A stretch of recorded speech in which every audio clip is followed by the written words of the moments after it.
All right, starting my weekend off with a random drug test. So hopefully we pass that. I don't see why we wouldn't, but it wasn't multiple choice. They didn't offer me anything. So yeah, nothing like starting off a weekend peeing in a cup, wasting your time. I guess it's better they do it than they don't do it, though, right? Because I wish they would get stricter with it. I say let's weed out all these people on drugs, and then the rates would go up, right? That's how I feel about it. Let's get stricter with the drug test. Let's hair follicle. I don't think it's a joke. Drugs and trucking, not a thing. It's not a thing I'm down for, honestly. I say we cut that out and let's get on with life, right?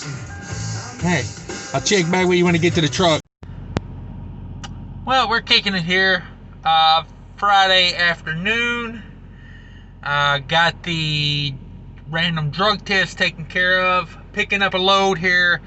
Americode, St. Paul, Minnesota. 34-degree grocery load going to Virginia. Just waiting on the door right now. So they got the whole protocol going inside. You can't even go in. You got to fill out a little piece of paper with all your information on it. Leave it in a drop box in there, and then I guess they come over every 15-20 minutes and get the papers out of the drop box. It's not the quickest of processes, but I guess that's the way they want to do it. I like the ones where you call in. Just put a number on the door. I call in. They assign everything. Seems like a faster process, but yeah, that's what we're up to. Just trying to get this load on. Researching some fuel stops right now, trying to figure out where I'm gonna buy fuel for this trip. Cold as heck out here today in Minnesota too. When I got to the truck, it was 1 degree, and she fired right up, so I was happy about that. 34 degrees, the reefer unit's running heat right now, so the ambient temperature in the reefer was 3 degrees when I turned it on. So I guess with the sun coming down on it now, it's getting a little better, but that's just what you got to deal with, and sometimes you got to remember, it was rough getting in the truck at 1 degree this morning. I let it run. I sat in my car for about 15 minutes. I grabbed me a little breakfast sandwich there. I was just sitting there letting the truck warm up. You're looking through my new windshield. I had a new windshield put in. I'll put a picture of the old one in here in the post-edit phase of the production here on this video. It was pretty bad. It got hit with a rock, and then the cold temperatures outside versus the blowing hot heat, it cracked the heck out of it, man. It went from a rock chip to busted side to side in about a day. So yeah, it's currently outside. It is currently 6 degrees outside right now. And that wind is a whipping. That's why you see this boy right here wearing shorts. That's why he's running.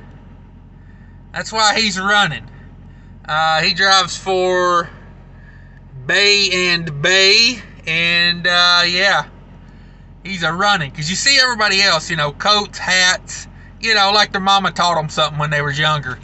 But apparently, this guy's going to walk around in t-shirts and shorts. All right, doing a Friday night at the Blue Beacon, getting truck and trailer washed out here. $80 truck and trailer, Rochelle, exit 99 off of 39 here, Rochelle, Illinois. I like this Blue Beacon. Very rarely do you have a wait. They got 2 bays plus a washout, so it gets you in, it gets you out. What's up, everybody? It's Saturday morning on the weekend vlog, and we're going into Love's. I stayed at Love's in Leroy last night, and get our morning routine down and get on the road. I probably should have got more of this done yesterday, but I stopped and got the truck washed and stuff like that. So yeah, that's what we're gonna do. All right, just stopped for fuel at the Mach 1 here in Tilton, Illinois. Exit 215 off of I-74 in Illinois, right before you get to the Indiana line. Paid $2.45 a gallon with mud flap. About 140 gallons, cost me $343. Not bad at all. $2.45 a gallon in Illinois. Everybody check out Mudflap.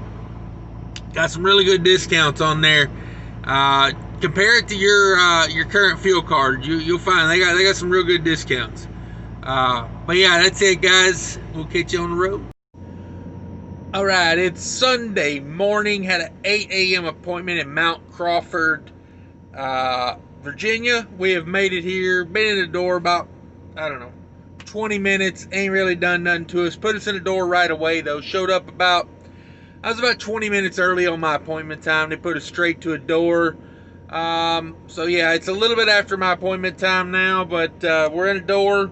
Still not being unloaded, but hopefully this goes quick. I got to pick up 3 miles from here, like basically no deadhead in between these loads. I like it like that, you know. So wrapped up this load from Minnesota to Virginia. It was a slow going load. It felt like molasses. I'm telling you, it did. Could not make time yesterday. Tried all kind of things to make time, just couldn't do it. You know, it just traffic was heavy. I felt like we were pre-COVID traffic on a Saturday. You know, it was just everybody out, you know, sailing around, not trying to be anywhere. You know, just people, you know, just going slow. And I'm not particularly crazy about that run either, down US 35 to Charleston out of Ohio, like Dayton to Charleston on 35. Not crazy about that run. I seem to do it a whole lot, even though I'm not too crazy about it. And then, of course, the West Virginia Turnpike. You know, who's a fan of that? I don't know anybody's a fan of that. But that's where we're at right now. We'll check back on the next pickup 3 miles away. Hopefully they hurry up here, because I'm already late for that pickup. That was supposed to have been picked up at 3 o'clock this morning. Now, I've talked it out with the broker about not being able to pick it up because I'm delivering here. They said that's fine. As long as you pick it up by 3 p.m., you should be good. Let's just hope they told the shipper that what was going on. So that's where we're at, guys. Later. Oh, man. So I got my load delivered here Sunday morning, Mount Crawford. Went across the freeway to pick up my next load. And I had a 3 a.m. delivery there. Talked with the broker, said, hey, I'm delivering at 8 o'clock. I can't be there at 3 o'clock. They said, no worries, just be there by 3 p.m. So I showed up at about 9 a.m. And they told me it's going to be so long before they get to load me, because I'm a work-in, that they wanted me to go park at this truck stop. They said, yeah, you don't even take up spots in our lot. It's going to be so long. So I said, what are we talking? Like 8 hours, 10 hours, and possibly 12 hours before we get to you. So I called the broker. I said, I'm not interested in sitting here for 12 hours. He said, well, let me call you back. He said, if I can't get them to speed up, we'll throw you a couple $100 to sit there for, you know, however long. So that's where I'm at right now. Hopefully, you know, I hopefully get a couple $100, and then maybe they'll call me before. But yeah, being a work-in's a bummer at these refrigerated warehouses, man. Not a bad little truck stop here, though. It's a Liberty Shell, Mount Crawford. There's a McDonald's over there. I'm gonna go in the truck stop, see what they got, grab a little something. All right, welcome to the dark side of the video. It's about 1 in the morning here, local time, Virginia. In a door, they called me about a little after 12 o'clock, said, hey, we got a door open for you, come on down. So I said, all right, that's what we're gonna do. So I came back over from the truck stop, but it's not looking good around here, I'll be honest with you.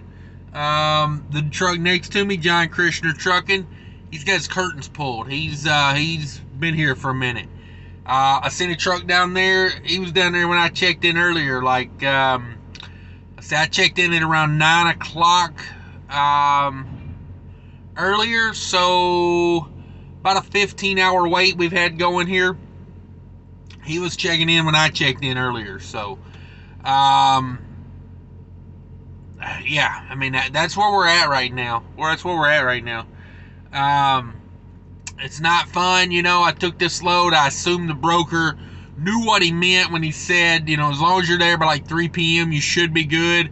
I was like, okay, yeah, you know, I'm delivering across the street, literally like 3 miles away.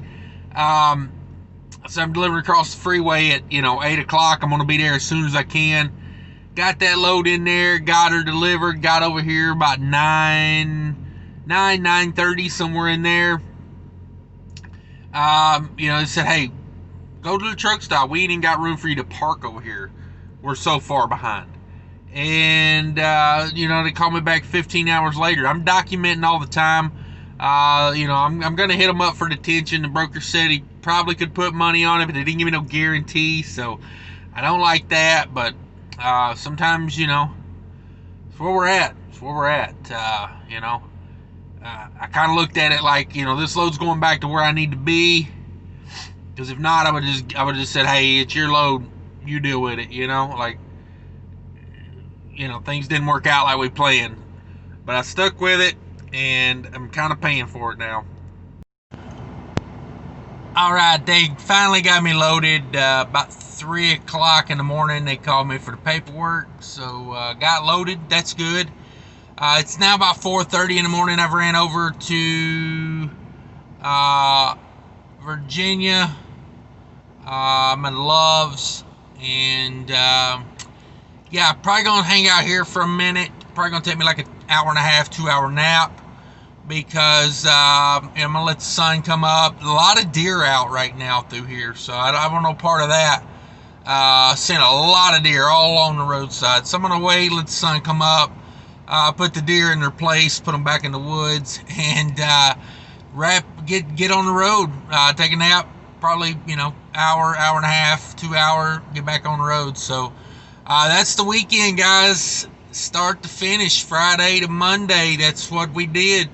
Hope you enjoyed it. Take care of each other out there.